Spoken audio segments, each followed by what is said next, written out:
Hey guys, so the iPhone 17 Pro and Pro Max are now officially available, and if you purchased your new device, in today's video, I wanted to show you 17 things you're going to want to do first right after you purchase and unbox your brand new device. Now, the first thing anyone and everyone should do right after setting up their new iPhone 17 Pro or Pro Max is head on over into Settings, go under General, go under Software Updates, and there could be a new software update available for you. Keep in mind that Apple has reported a few camera issues initially with iOS 26 on iPhone 17 Pro and Pro Max, and you want to make sure that your iPhone is up to date. So that is the first thing you want to do. Even if you updated your device throughout the setup process, you want to make sure that you check out the software update section because there could be a new update waiting for you specifically for the iPhone 17 lineup. Now, did you know the new iPhone 17 Pro lineup can charge faster? Yes, you can now charge up to 50% in just 20 minutes with a 45 watt charger. So if you're rocking the old 20 watt charger,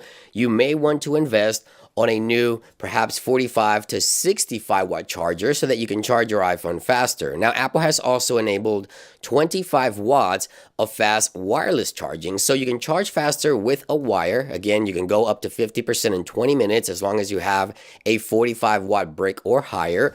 And you can also take advantage of faster wireless charging to 25 watts of wireless charging with third-party wireless chargers. So yeah, your iPhone 17 Pro can now charge a lot faster. Now, speaking of chargers, today's video is sponsored by Baseus. Baseus offers a great selection of chargers for your new iPhone 17, including a new 67 watt Pico Go charger with a portable and foldable compact design. It is 60% smaller when compared to other 67 watt chargers. This small charger can charge up to 3 products at the same time, including your MacBook, your iPhone, and your AirPods. It is the perfect charger for your new iPhone 17. It can also charge a MacBook Air to 42% in just 30 minutes. Baseus also offers a 45 watt option for this charger, and with Baseus' proprietary BCT 2.0 temperature control system, this charger provides temperature control protection when charging your brand new iPhone 17, giving you that extra peace of mind. Now, Baseus also offers the Pico Go AM31 power bank with a 5,000 milliamp hour battery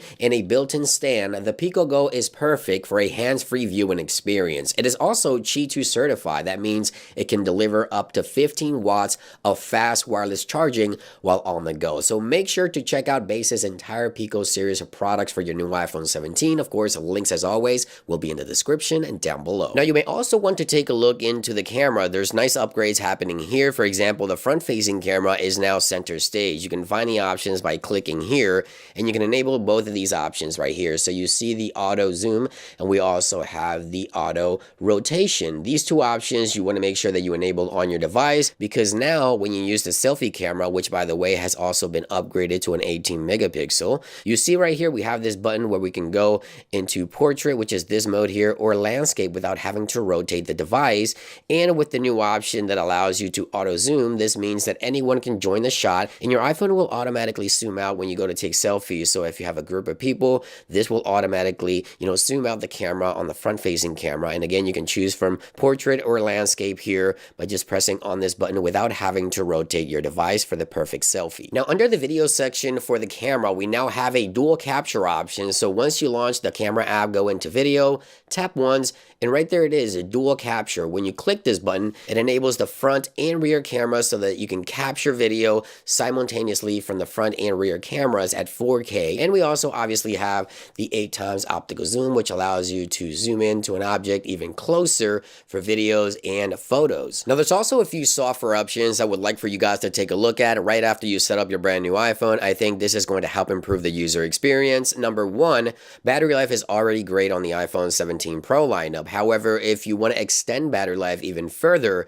you want to jump into the battery section here, go under power mode, and make sure that adaptive power is enabled for you. And this will throttle background activity on days where you use your iPhone very heavily in order to extend the battery life off your device. So this is something I think everyone should enable automatically. So yeah, make sure it is enabled. And you also have notifications for this feature. So this feature will let you know once it is active in the background, and you'll see the notification on your lock lock screen, but I think they can get annoying, so I'd recommend you turn it off if you don't like those notifications. Now, something else that I find sort of annoying within iOS 26 is the fact that when you capture a screenshot, it stays in the middle of your screen, unlike iOS 18 where it goes to the bottom right hand corner and you can later tap and edit this screenshot. So now you can head on over into settings, go under general, go under the screen capture settings right here, and you can turn off full screen. So now when you capture that screenshot, it won't take up the entire display. You can actually tap into it whenever you decide to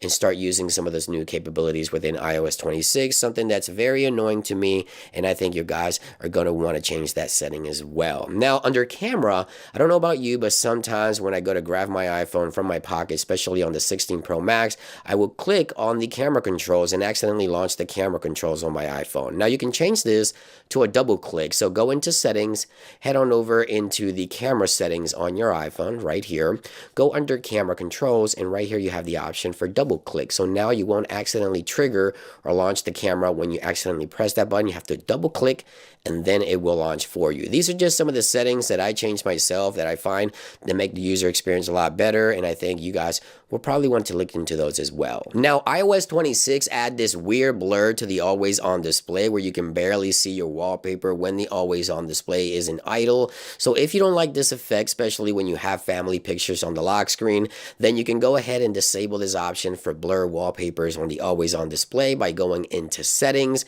heading over into display and brightness. Scrolling down, you'll find the always on display option, and right there it is, blur wallpaper photos. So if you typically have a photo of family or whatever it is on your lock screen and you don't like that weird blur effect, you can actually disable that here within iOS 26. Of course, on your brand new iPhone, I'm sure a lot of users are going to want to just get rid of that option altogether. Now, under the phone application, there's a lot to talk about here because Apple has added some anti-spam features, and I think everyone needs to enable these options right after they set up their brand new iPhone. So go into the calls section here, go to the top right, manage filters right here, and you want to make sure you enable two things here. You want to make sure that you go ahead and select right here, ask a reason for calling.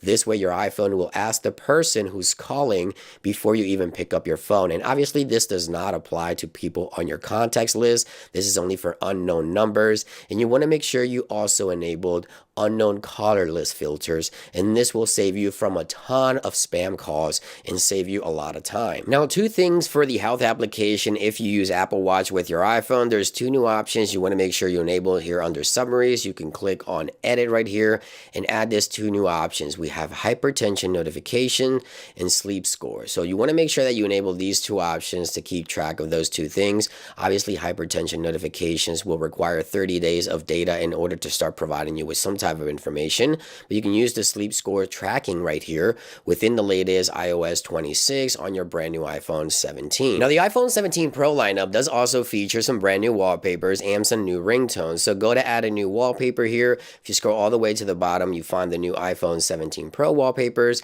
There's three options to choose from. If you swipe to the right there for the new iPhone colors, as you can see right here. Now, keep in mind that there's also, as I mentioned, a new ringtone. So let's head on over into the ringtone section here. Under the sound and haptics right here, select ringtones, and now we have these new ringtones under the reflection options right here. My favorite is this one here.